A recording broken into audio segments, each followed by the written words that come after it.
একাদশ উপাখ্যান বিদ্যাধৰী। এইবাৰো ৰজা ভোজে এনে ধৰণৰ আদৰ্শৰ সন্মুখীন হল। ৰাজসিংহাসনত ভৰি থওঁতে বিদ্যাধৰী নামৰ পুতলাটো জীৱিত হৈ উঠিল আৰু ৰজাক সিংহাসনত বহাৰ পূৰ্বে অন্য এটা কাহিনী শুনিবলৈ উপদেশ দিলে। ৰজা থমকি ৰল আৰু পুতলাটোৱে তাইৰ কাহিনী আৰম্ভ কৰিলে। বিক্ৰমাদিত্য ৰজাৰ ৰাজত্ব কালত তেওঁৰ ৰাজ্যত কতো অন্যায় অধৰ্ম নহৈছিল। দুষ্টজনে শাস্তি আৰু সৎজনে পুৰস্কাৰ লাভ কৰিছিল। এই ৰজাজনে এবাৰ ৰাজ্যৰ ভাৰ মন্ত্ৰীৰ ওপৰত দি যোগীৰ ভাও লৈ ৰাজ্য ভ্ৰমণত ওলাল। তেওঁ যতে কিবা কথাত সন্দেহ উপজে তাতে কিছু সময় থমকি ৰয়। এনেদৰে কিছুদূৰ যোৱাৰ পিছত এখন হাবিতলীয়া ঠাইৰ পথৰ মাজতে এন্ধাৰ লাগিল। ওচৰে পাজৰে কোনো ঘৰ নথকাত এজোপা ওখ গছৰ তলতে তেওঁ আশ্ৰয় ললে। সেইজোপা গছতে চিৰঞ্জীৱ নামৰ চৰাই এটাই আশ্ৰয় লৈছিল।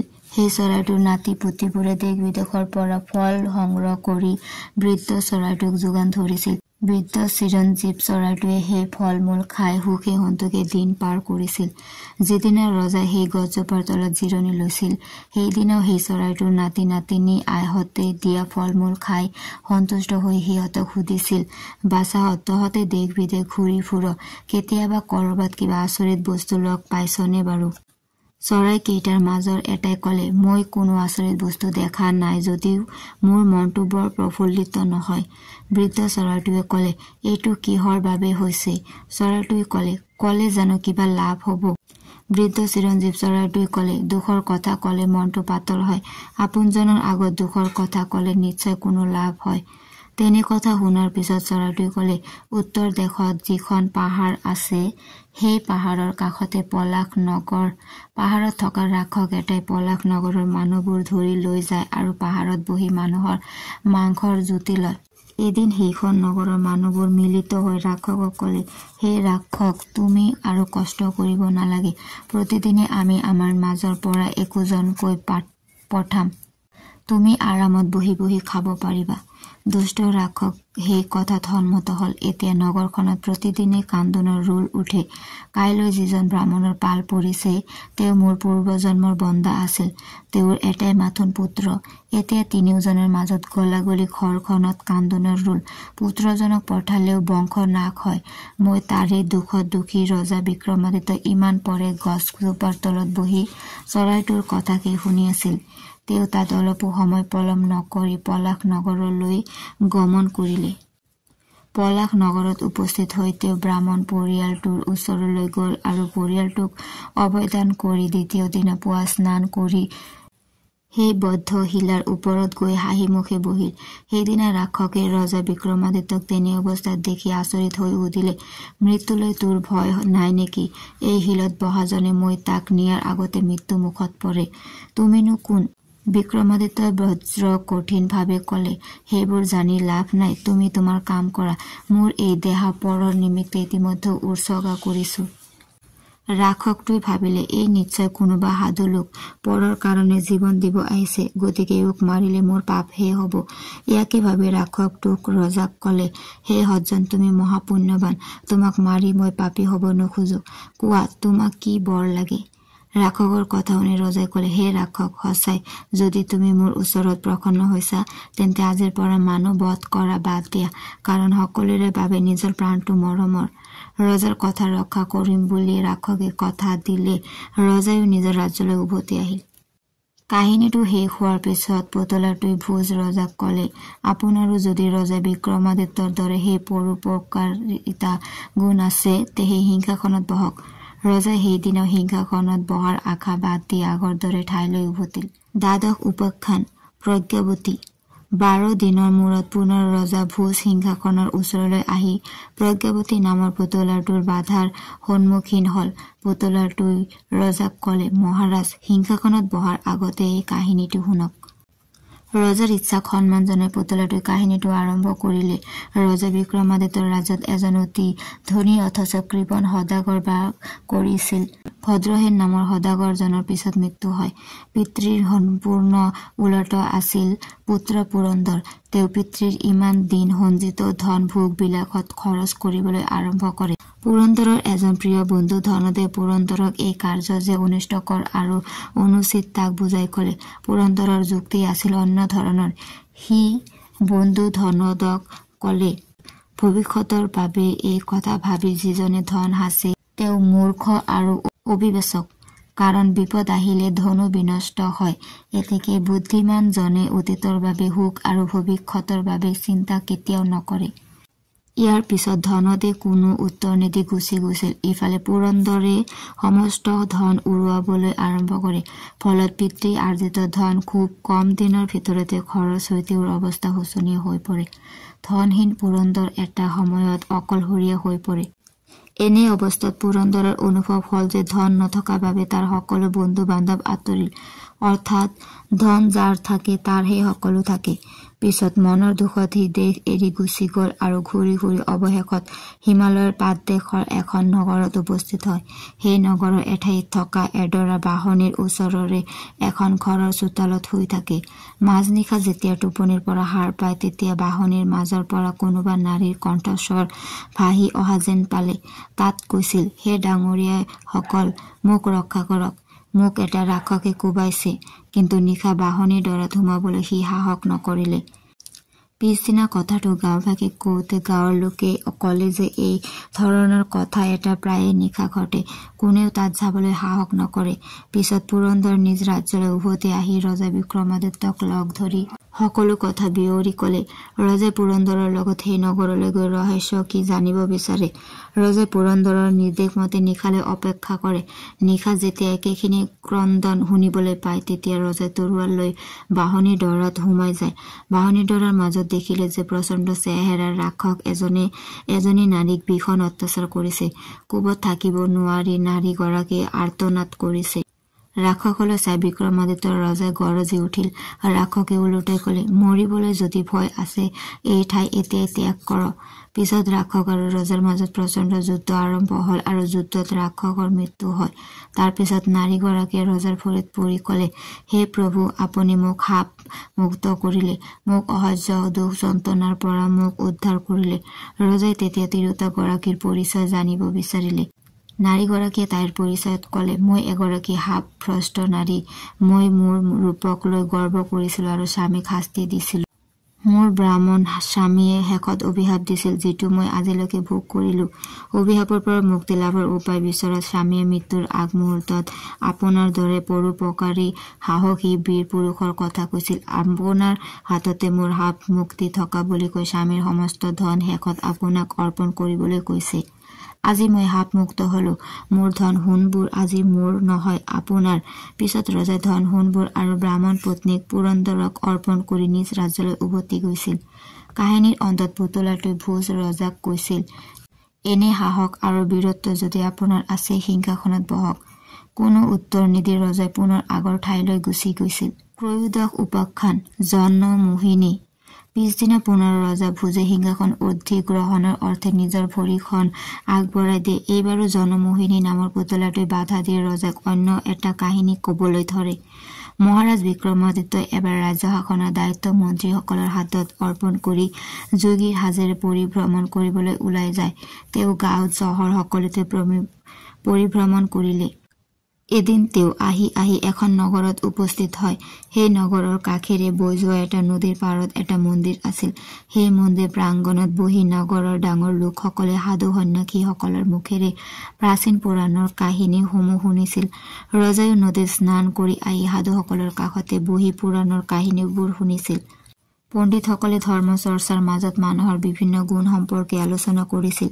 পৰোপকাৰ কি, অভয়দান কি অৰ্থাৎ শ্ৰেষ্ঠ ধৰ্ম, পাপ পুণ্যৰ অৰ্থ কি ইত্যাদি বিবিধ বিষয় লৈ গভীৰ আলোচনা হৈছিল। যিসকল তাত উপস্থিত আছিল তেওঁলোকে প্ৰত্যেকে পণ্ডিতৰ কথাত সঁহাৰি জনাইছিল। ঠিক তেনেকুৱা এক সময়তে নদী পাৰ হবলৈ আয়োজন কৰা এহাল ব্ৰাহ্মণ পতি পত্নীক নদীৰ প্ৰবল সোঁতে উটুৱাই নিবলৈ ধৰা দুয়ো বচোৱা বচোৱা বুলি চিঞৰিবলৈ ধৰে। এই দৃশ্য দেখাৰ পাছতো কোনেও পতি পত্নীহালক বচাবলৈ সাহস নকৰিলে। কেৱল বিক্ৰমাদিত্য ৰজাই ভয় নাই ভয় নাই বুলি নদীত জঁপিয়াই পৰিছিল আৰু সাঁতুৰি গৈ দুয়োকো উদ্ধাৰ কৰিছিল। কিছু সময়ৰ পিছত মৃত্যু মুখৰ পৰা ৰক্ষা পোৱাৰ ব্ৰাহ্মণে কৈছিল, হে মহাপুৰুষ, আপুনি আমাৰ জীৱন ৰক্ষা কৰি পিতৃ মাতৃৰ মৰ্যাদা লাভ কৰিলে। আপোনাৰ এই উপকাৰৰ প্ৰতিদান স্বৰূপে আমি কিছু উপকাৰ কৰিব বিচাৰো। এই গোদাবৰী নদীৰ মাজত 12 বছৰ মন্ত্ৰ জপ কৰি যি পুণ্য আৰ্জিলো তাকেই আপোনাক দান কৰিলো। লগতে পূৰ্ণিমা একাদশীৰ ব্ৰতৰ ফলত যিখিনি পুণ্য অৰ্জন কৰিছিলো সেইখিনিও আপোনাক দিলো। ইয়াকে কৈ ব্ৰাহ্মণে ৰজাক আশীৰ্বাদ দি আঁতৰি গল। সেই সময়তে এটা ভয়ংকৰ ৰাক্ষস আহি তেওঁৰ সন্মুখত উপস্থিত হল। তাকে দেখি বিক্ৰমাদিত্যই সুধিলে, হে বীৰভদ্ৰ, তুমি কোন? ৰাক্ষসজনে কলে, মই এজন ব্ৰহ্ম ৰাক্ষস। এইখন নগৰতে মোৰ বাসস্থান। নানা কুকৰ্মৰ বাবে মই এই ৰূপত 10,000 বছৰ ধৰি গছত অতি কষ্টেৰে আছো। মই জীৱনত বহুতকে নিন্দা কৰিলো। সেই পাপৰ পৰিণাম মই ভোগ কৰিছো। আজি মই আপোনাৰ হাতত উদ্ধাৰ পাম। এই কথা শুনাৰ পিছত ৰজাই ব্ৰাহ্মণজনৰ পৰা লাভ কৰা সকলো পুণ্য ৰাক্ষসক দান দিলে।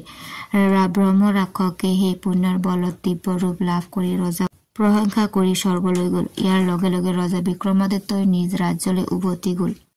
কাহিনীটো কোৱা শেষ হোৱাৰ পিছত পুতলাটোৱে ৰজা ভোজক কলে, মহাৰাজ, যদি আপুনিও ৰজা বিক্ৰমাদিত্যৰ দৰে পৰোপকাৰী, সাহসী, বীৰ, দাতা আদি গুণেৰে নিজক সমৃদ্ধ বুলি ভাবে তেতিয়াহলে সিংহাসনত বহক। ৰজা ভোজৰ মাত হেৰাল। তেওঁ উত্তৰ নকৰি আগৰ ঠাইলৈ গুচি যায়। চতুৰ্দশ উপাখ্যান বিদ্যাৱতী। চতুৰ্দশ দিনাখন ৰজা ভোজে যেতিয়া সিংহাসনত বহিম বুলি আগবাঢ়িল তেতিয়াই বিদ্যাৱতী নামৰ পুতলাটো জাগ্ৰত হৈ ৰজাক কলে, মহাৰাজ, সিংহাসনত বহাৰ পূৰ্বে মোৰ এই কাহিনীটো শুনক, তাৰ পিছতহে তাত বহিব। ইয়াকে কৈ সেই পুতলাটোৱে অন্য এটা নতুন কাহিনী আৰম্ভ কৰিলে। দেশ ভ্ৰমণৰ প্ৰতি আগ্ৰহী বিক্ৰমাদিত্যৰ ৰজাই এবাৰ আচৰিত বস্তু বিভিন্ন তীৰ্থস্থান, তাত থকা দেৱী দেৱতা আদি চোৱাৰ আশাৰে ৰাজ্যৰ ৰাজধানী নগৰৰ বাহিবৰ হল। ভ্ৰমণ কৰি কৰি তেওঁ এখন নগৰত উপস্থিত হৈছিল। সেই নগৰৰ ওচৰৰ এখন আশ্ৰমত এটি জগদ্ধাত্ৰী দেৱীৰ মন্দিৰ আছিল। মন্দিৰৰ কাষেৰে এখন নৈ বৈ গৈছিল। নদীত স্নান কৰি ৰজাই মন্দিৰত বহিল। সেই সময়তে এজন যোগী আহি সেই ঠাইত উপস্থিত হয়। এজন উপযুক্ত যোগীৰ আচৰণ দেখুৱাই যোগীজন ৰজাৰ ওচৰতে বহিল। এইবাৰ যোগীয়ে ৰজাক সুধিলে, আপুনি কৰ পৰা আহিছে? উত্তৰত ৰজাই নিজকে তীৰ্থযাত্ৰী বুলি কলে। যোগীয়ে কলে, আপুনি সাধাৰণ তীৰ্থযাত্ৰী নহয়, মই আপোনাক উজ্জয়িনীত দেখিছো। আপুনি বিখ্যাত বিক্ৰমাদিত্যৰ ৰজা, কিন্তু আপুনি ইয়াত অহাৰ উদ্দেশ্য কি? ৰজাই কলে, সাধুলোকক দৰ্শন, পৃথিৱীৰ আচৰিত বস্তুসমূহৰ দৰ্শন ইত্যাদিয়ে মোৰ বাসনা, আৰু সেই উদ্দেশ্য মই ওলাই আহিছো। যোগীয়ে কলে, মহাৰাজ, আপুনি জ্ঞানী হৈও অজ্ঞানীৰ দৰে আচৰণ কৰিছে। যদি ৰাজ্যত কিবা কাৰণত বিদ্ৰোহ হয় আপুনি কি কৰিব? ৰজাই উত্তৰ দিলে, মন্ত্ৰীৰ ওচৰত ৰাজ্যভাৰ গতাই আহিছো। পুনৰ যোগীয়ে কলে, মহাৰাজ, এয়া শাস্ত্ৰ বিৰুদ্ধ আচৰণ। ৰাজ্য বা কোনো অমূল্য ৰতন নিজৰ হাতত ৰখা উচিত, গতিকে ৰাজ্য এৰি দেশ ভ্ৰমণ কৰা উচিত নহয়। যোগীৰ কথা শুনি ৰজাই কলে, দৈৱৰ ওপৰত কোনো নহয়, হব লগাটো কোনেও ৰোধ কৰিব নোৱাৰে আৰু হব নালাগিলে কোনেও কৰিব নোৱাৰে। উদাহৰণস্বৰূপে বৃহস্পতি যাৰ গুৰু, বজ্ৰ যাৰ অস্ত্ৰ, দেৱতাসকলে যাৰ সেনা, অমৰাপুৰী যাৰ দুৰ্গ আৰু হাতী যাৰ বাহন, সেই বল সম্পন্ন ইন্দ্ৰয়ো মাজে মাজে যুদ্ধক্ষেত্ৰ এৰি পলাবলগীয়া হয়। এতেকে আমিনো কোন কোটা? পিছত ৰজাই যোগীক এটা কাহিনী কলে।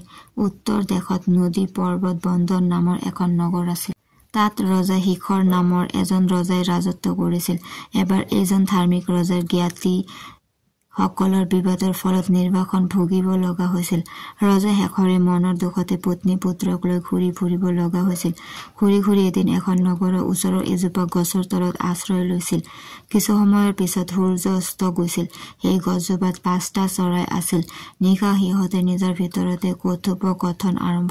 প্ৰথম চৰাইটোৱে কলে, এই নগৰৰ ৰজাৰ মৃত্যু ঘটিছে আৰু তেওঁৰ কোনো সতি সন্ততি নাই, গতিকে কোন ৰজা হব? আন এটা চৰাইয়ে কলে, আমি থকা গছজোপাৰ তলত বহি থকা ৰজাজনে এই ৰাজ্যৰ ৰজা হব। তৃতীয় চৰাইটোৱে কলে, সেয়ে হওক। ৰাতি যেতিয়া পুৱাল, চৰাইবোৰ নিজৰ নিজৰ কামত ব্যস্ত হৈ পৰিল। ৰজাই প্ৰাতঃকৃত্য সমাপন কৰি নগৰ যাত্ৰা আৰম্ভ কৰিলে। সেইখন ৰাজ্যৰে মন্ত্ৰীসকলে ৰজাৰ সন্ধানত হাতী এটাক সাজ সজ্জাৰে সজাই গুৰত এডাল মালা দি পথত এৰি দিলে। সেই হাতী গৈ গৈ পথৰ মাজেৰে আহি থকা ৰাজশেখৰৰ মুখামুখি হল। হাতীটোৱে ৰাজশেখৰৰ ডিঙিত মালাৰ ডাল পিন্ধাই ৰাজধানীলৈ লৈ আহিল আৰু পাছত ৰাজ্যৰ মন্ত্ৰী মণ্ডলীয়ে তেওঁকে ৰাজসিংহাসন অৰ্পণ কৰিলে। কিছু বছৰ পিছত শত্ৰুৱে ৰাজশেখৰৰ ৰাজ্য আক্ৰমণ কৰিবলৈ আগবাঢ়ি আহিল। সেই সময়ত ৰজাই ৰাণীৰ সৈতে পাশা খেলত ব্যস্ত আছিল। সম্ভাৱ্য বিপদৰ আগজাননী তৎমুহূৰ্তত ৰজাক দিয়া হল। ৰজাই কিন্তু দৈৱৰ ওপৰত নিৰ্ভৰ কৰি আচল অটল হৈ থাকিল। তেওঁ কলে, সকলো বিধাতাৰ বিধান, সি হব লাগে তাকেই হব, আমাৰ ৰোধ কৰাৰ ক্ষমতা নাই। ৰজাৰ এনে বচন শুনি সৈন্য সামন্তবোৰ সাজু হল আৰু প্ৰতি আক্ৰমণ কৰি শত্ৰুৰ পক্ষক পৰাস্ত কৰিলে। পিছত ৰজা নিষ্কণ্টক হৈ ৰাজ্য শাসন কৰিব ধৰিলে। ৰজাৰ মুখত এই কাহিনী শুনি যোগীজন সন্তুষ্ট হল। তেওঁ ৰজা বিক্ৰমাদিত্যক এটি কাশ্মীৰ লিংগ দান কৰি আশীৰ্বাদ দি কলে, এইটো চিন্তামণিৰ দৰে। ইয়াৰ ওচৰত যি চিন্তা কৰা তাকেই পাবা, কেৱল ভক্তিভাৱে ৰাখিবা। ৰজাই যোগীজনক প্ৰণাম কৰি সেই নগৰৰ পথেৰে আগবাঢ়িল। পথত তেওঁ ব্ৰাহ্মণ লগ পালে। ব্ৰাহ্মণে ৰজাক আশীৰ্বাদ দি কলে, হে মহাৰাজ, মই এজন শিৱ ভক্ত। শিৱৰ লিংগ পূজা নকৰাকৈ মই একো নাখাওঁ, কিন্তু আজি 3 দিন হল মোৰ এই শিৱ লিংগটো কৰবাত হেৰাল, সেয়ে আজি 3 দিন মোৰ উপবাস। আপোনাৰ হাতত থকা সেই শিৱ লিংগটো মোক দিলে মোৰ পৰম উপকাৰ হলহেঁতেন। ৰজা বিক্ৰমাদিত্য ততালিকে সেই শিৱলিংগটো ৰজাক দি দিলে আৰু অলপো আক্ষেপ নকৰি নিজ ৰাজ্যলৈ উভতিল। ভোজ ৰজাৰ আৰু বুজিবলৈ একো বাকী নাথাকিল। তেওঁ পুতলাৰ একো প্ৰশ্ন নুশুনাকৈ নিজৰ ঠাইলৈ গমন কৰিলে। পঞ্চদশ উপাখ্যান নিৰুপমা। পিছদিনা আকৌ ৰজা ভোজে সিংহাসনত বহাৰ উদ্দেশ্যে উপস্থিত হল আৰু সিংহাসনত উঠাৰ মানসেৰে ভৰিখন আগবঢ়াই দিলে। লগে লগে নিৰুপমা নামৰ পুতলাটোই ৰজাক বাধা দি কলে, সেই সিংহাসনত তেওঁ বহাৰ পূৰ্বে অন্য এটা কাহিনী শুনাটো আৱশ্যক হব। ইয়াকে কৈ তেওঁ এটা নতুন কাহিনী আৰম্ভ কৰিলে। ৰজা বিক্ৰমাদিত্যৰ পুৰোহিতজনৰ নাম আছিল বসুমিত্ৰ। এইজন পুৰোহিত ৰজাৰ প্ৰিয় পাত্ৰ আছিল। তেওঁ অতি ৰূপৱান আৰু সকলো বিদ্যাত পাৰদৰ্শী আছিল। এই পুৰোহিতগৰাকীৰ পৰোপকাৰী গুণে ৰজাক মোহিত কৰিছিল। তেওঁ এদিন গংগা স্নানৰ পবিত্ৰতা সম্পৰ্কে মনতে গুণ গাথা কৰিলে। তেওঁ ভাবিলে যে সঞ্চিত পাপ ক্ষয় কৰাৰ এই এক উত্তম ব্যৱস্থা। ইয়াৰ দ্বাৰা ফল লাভ নিশ্চয় হব। সূৰ্য যিদৰে আন্ধাৰ দূৰ কৰিবলৈ উদিত হয়, গংগাজলো পাপ ক্ষয়ৰ বাবে শোভিত। ৰাজপুৰোহিত বসুমিত্ৰই এই ধৰণৰ চিন্তা কৰি বাৰাণসীলৈ গৈ বিশ্বেশ্বৰ দৰ্শন কৰি পিছত প্ৰয়োগত মাঘী পূৰ্ণিমাত স্নান কৰি নিজৰ নগৰ অভিমুখে যাত্ৰা কৰিলে। গৈ থাকোতে উক্ত পুৰোহিতজনে এখন নগৰত উপস্থিত হল। সেই নগৰখন এগৰাকী সাপমুখ ভ্ৰষ্টা দেৱকন্যাই ৰাজত্ব কৰিছিল। তেওঁৰ স্বামী নাছিল। উক্ত নগৰত এটা প্ৰকাণ্ড লক্ষ্মীনাৰায়ণৰ মন্দিৰ আছিল। সেই মন্দিৰতে এটা বিবাহ মণ্ডপ আছিল। মন্দিৰৰ দুৱাৰ মুখত এটা প্ৰকাণ্ড পাত্ৰত তেল গৰম কৰি ৰখা হৈছিল। যিসকল ব্যক্তি তাত উপস্থিত হয় তেওঁলোকক কোৱা হৈছিল যে যিগৰাকী ব্যক্তিয়ে এই তপত তেলত জঁপিয়াব পাৰে তেওঁকে মন্মথ সঞ্জীৱনী নামৰ অপেশ্বৰী গৰাকীয়ে মালা প্ৰদান কৰিব। বসুমিত্ৰই এই সকলোবোৰ দেখি শুনি নিজৰ ঘৰলৈ উলটি আহি পুৱা বসুমিত্ৰই ৰজাক দৰ্শন কৰি লক্ষ্মীনাৰায়ণ মন্দিৰত দেখি অহা আশ্চৰ্যজনক কথাটো কলে। বসুমিত্ৰৰ মুখত কথাবোৰ শুনি ৰজাই নিজ চকুৰে চোৱাৰ আগ্ৰহ প্ৰকাশ কৰি দ্বিতীয় দিনা বসুমিত্ৰৰ লগত সেই নগৰ অভিমুখে যাত্ৰা কৰিলে। ৰজাই লক্ষ্মীনাৰায়ণ মন্দিৰত প্ৰৱেশ কৰাৰ পিছত ভক্তি চিত্তেৰে পূজা আগবঢ়াই পিছত গৰম তেলত জঁপিয়াই পৰে। উপস্থিত লোকসকলৰ মাজত হাহাকাৰ লাগিল। সেই গৰম তেলত পৰাৰ লগে লগে ৰজাৰ হাউৰিৰ এক টুকুৰা মাংস পিণ্ডত পৰিণত হয়। পিছ মুহূৰ্তত মন্মথ সঞ্জীৱনী নামৰ অপেশ্বৰী গৰাকীয়ে অমৃত আনি সেই মাংস পিণ্ডত ছটিয়াই দিয়াৰ লগে লগে ৰজা আগৰ ৰূপলৈ ঘূৰি আহে। তাৰ পিছত অপেশ্বৰীয়ে ৰজাৰ ডিঙিত মালা দিবলৈ অহাত ৰজাই কলে, হে অপেশ্বৰা, তুমি যদি মোৰ অনুগত হবলৈ ইচ্ছা কৰা তেন্তে মোৰ কথা শুনা। মন্মথ সঞ্জীৱনীয়ে কলে, হে প্ৰভু, আপুনি আদেশ কৰক। ৰজাই কলে, তুমি মোৰ সন্মুখত থকা ব্ৰাহ্মণ পুৰোহিতক মাল্য অৰ্পণ কৰা। অপেশ্বৰা তথাস্ত বুলি কৈ তাকেই কৰিলে। ইয়াৰ পিছত ৰজাই নিজৰ ৰাজ্যলৈ গমন কৰিলে। কাহিনীৰ অন্তত পুতলাটোৱে কলে, আপোনাৰ জানো এনে সাহস আৰু উদাৰতা আছে? যদি আছে সিংহাসনত বহক। ৰজা ভোজ নিৰুত্তৰ হৈ অহা বাটে উলটি গল।